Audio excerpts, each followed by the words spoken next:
What's up, people? I am back for another video. Today, I'm reviewing a movie, another movie my friend Steve recommended me called Das Boot, which is about a group of German soldiers in the submarine U-96. Basically, it's about the passage of time, you know, during the war. It's an interesting movie. One, it shows the claustrophobia of being in a like you feel the claustrophobia in it, and it's what I like about it too is it's one of the few movies that's about the Germans side of World War II and shows that they all weren't Nazi pro hit. They all had different beliefs, each of the crew member, and that's what I really liked about the film. Yeah, it's subtitled, but it's great. It's a great period movie. You know, great core group of characters. The main Durgan, I think is the name of the main character. I remember him. He's the main villain in Beverly Hills Cop 2. I think that's actually where I mainly remember him from. But he's pretty good in this. Pretty sad ending because pretty much everyone, like, even when they get to land, they're attacked by Allied forces and pretty much they all pretty much killed. So it's a pretty sad ending. But the score is really well done. Very somber, but somber movie a little bit, especially towards the end. But it's a well made movie. So I'm definitely happy Steve recommended me this because this was a great one. I had fun with it.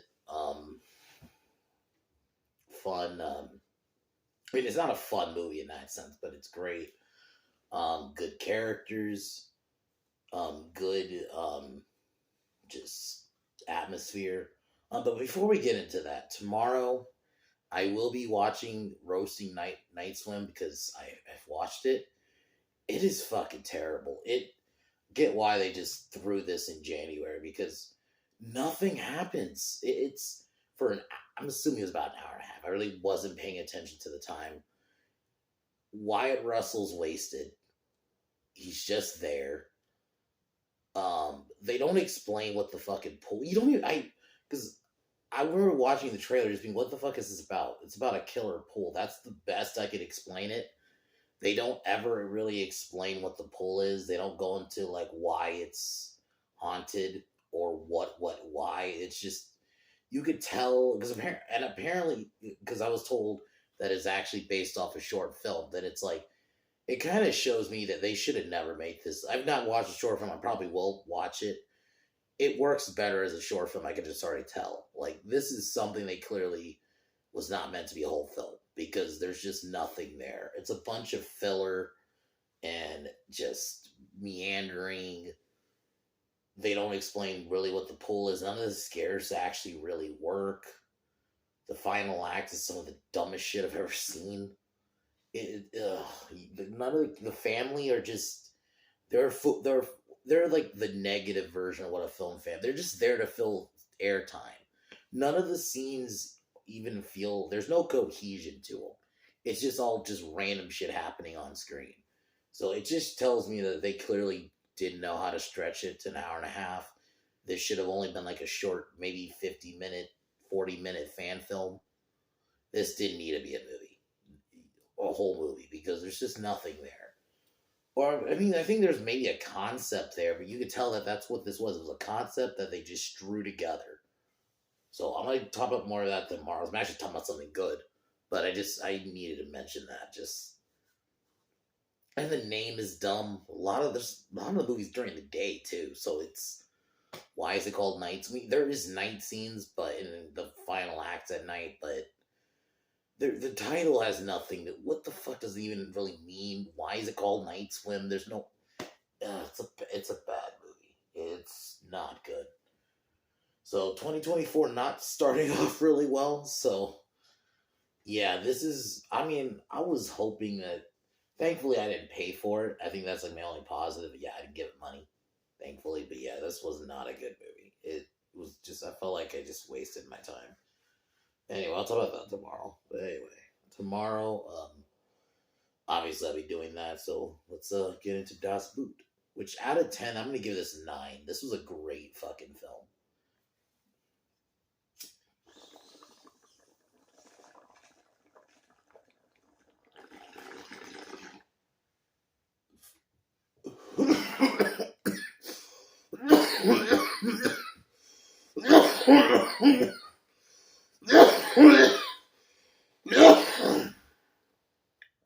film starts off, we see this basically big kind of ceremony, before the big battle. And this is where we meet Jurgen, where he meets the crew. One of the crew go on this anti-Hitler speech in front of basically a bunch of Nazis. It's. I was just thinking about with this scene, like one of the things I really liked is just how much you felt like you're in that time, and I think that's the one thing. If you're gonna do a movie that's set in a certain decade, like any decade, you gotta make sure you feel like you're in that decade. Not just, oh, this is a movie from, because this came out in 81. So if they did this, like, let's say badly, it would have been, okay, this is just 1981, but with the World War II skin. No, this actually feels like you're in the time, and that's what a period piece should do. Oppenheimer did that, -1 did that. If you're gonna do a period piece, you gotta feel like I want to feel like I'm in that time period, and not just, oh, I'm in this whatever year the thing came out, but with the skin. It made you feel like you're in the time, and then when they get into U-96 and you see the team dynamic and just the different politics and the way the team would interact with each other, it starts off so well, and then, yeah, there's a lot of just them being in the water, so it's a little bit of a slow burn, but it's not boring. I think the team and the crew, I meant to say, are compelling enough that you're fine following them. You're not bored. It's not like it's a war movie, but it's not like a war action film where there's like battle after battle after battle. It's not that kind of movie. There are battles, but it's not supposed to be that kind of movie, So it's more of a, explores the claustrophobia and, because there's a lot, they do a good job of making sure, like, fucking Kamala has ruined this word, passage of time. But they really do showcase that well in this. Like, the amount of weeks they are out there in the ocean. And yeah, like, there's a scene where they do get in a battle with a British warship, and they even end up killing a lot of the crew, and they have to leave some of them back because some of them are trying to swim towards the boat, after they destroyed their ship. Like, that was a sad scene to watch. Like, you feel the horrors of war. And I think that's what a good war movie should do. Also, like, show you obviously not exaggerate it, but show you the horrors of war. And I think they did a good job with this one. And just the claustrophobia of being in a small, like, you feel that claustrophobia, like in Crimson Tide. That's another one where I think that's another sub movie where you feel that claustrophobia, like when they're you can feel when they're underwater. And and I love Jurgen. He's a great, like, his whole arc. It's not really arc, but his character is he's cynical about the war and how the government handled it. Like, they all have just different dynamics with the crew, and one of them even goes crazy, which is realistic. Obviously you're gonna go stir crazy because you're in this small, contained submarine for fucking weeks on end. I can understand that, underwater too. So I think they really do a good job of showcasing that, and yeah, it's a sad movie to watch, and obviously when we get to the ending, but yeah, just the road to that ending is very, very well done. Good actors, good story, even if it's a lot of it's subtitled, but it's great. The soundtrack is awesome. I think the soundtrack just straight up is awesome. It's one of those soundtracks you can just kind of listen to it, and it's just great. You feel the grim, because it does get a bit darker towards the end, and yeah, like, because they're basically trying to make it back home. They go to Spain, which is Allied powered, or I think Axis powers Allied.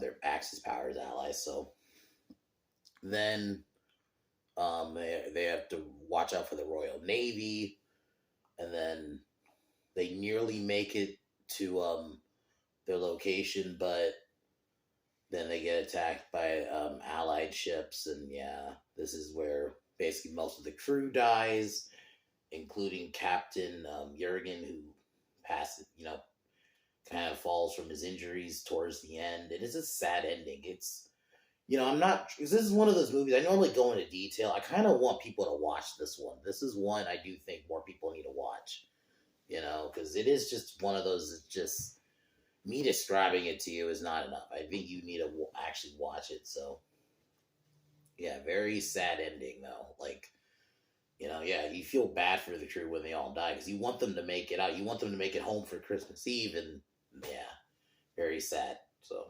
very well made movie though. Good score.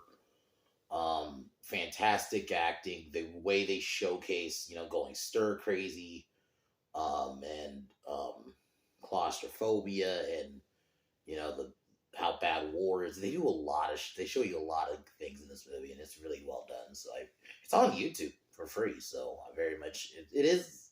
It's almost like 3 hours, but it doesn't. It's not boring. Yeah, it's not a action kind of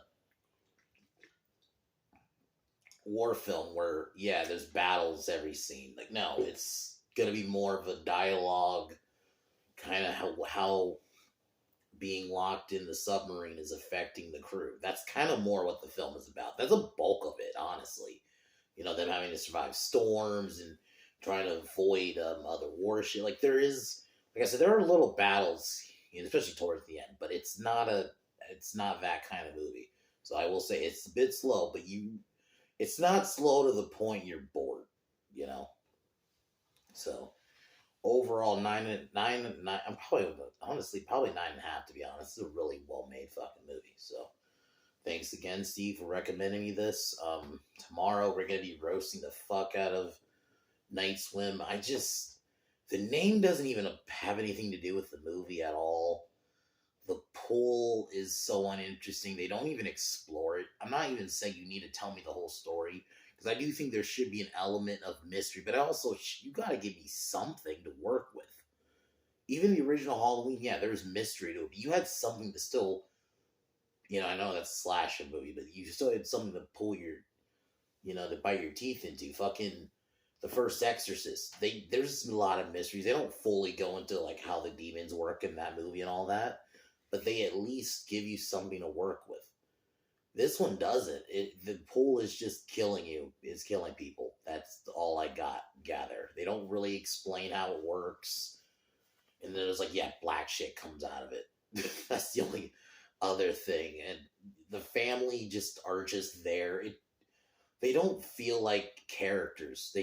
They're characters in quotes. They're just there because they're humans in a movie. But they don't actually matter. You don't actually care about them. You don't care where they go. They're just empty suits is almost another word I could think of. Like they're kind of just empty husks. They're there to be in the movie to be humans, but they don't actually matter. I don't even remember the names to be honest. Like Wyatt, I was even saying during it, I was hoping Wyatt Russell might carry. No, he kind of starts off fine, and then he's just there. He's just the dad who I'll spoil. Like one of the things is this pool because he has an injured leg. He was a former baseball player, I think like professional, who injured his leg, and then when he gets this pool, it basically restores his walking ability. They don't explain this. He's able to like move around again. So basically one of the side effects, he gets really addicted. It's like an addiction. They don't even explain how that works either. Like he's just addicted to being in this pool, and they just for reasons just to throw that in there because we got to have the dad be possessed, but it doesn't. There's no explanation for anything. I mean, not even a light explanation. Like and there's a scene where they do try to somewhat give what happened with the previous family, but they don't actually explain how the pool works or why the house is haunted. There's just nothing happens for like a good 40 minutes. Nothing happens. There's even a scene where before I end the video, he has a kid who's playing. There's like a scene where they're playing baseball, and what's the point of that scene? Like we're 40 minutes in, we don't know nothing about this pool, and you're like, oh, let's do a scene of them just playing baseball for like. That scene had been almost like 10 minutes. It was at least over 5 minutes. It was ridiculous. I'm like, what is the point of this scene? Like this movie should never have been a movie. This should have just been it was clearly a short film that they try to stretch into a movie. when you should have just let it be a short film. This didn't need to be a whole film. There's not enough there because this, even just the writing wise, this felt just um like a concept that they just forced to be in a movie because none of the scenes actually feel, there's no a movie shouldn't just feel like a bunch of scenes stringed together. That's not what a movie is. I mean, I guess some people would try to say that's what a movie is, but the scenes put together has to have a point. There needs to have some kind of cohesion. That's what makes a good film. Even bad films should still at least have a cohesion in the sense that it feels like I'm watching a movie. This just feels like literally just scenes put together. None of the scenes really have to do with any of the previous scenes. They're just scenes strung together so you can make an hour and a half or hour and 40, however long this fucking movie was. Anyway, Das Boot is great. I'm gonna roast the fuck out of Night Swim tomorrow, and yeah. Other than that, guys, I'm gonna call it here.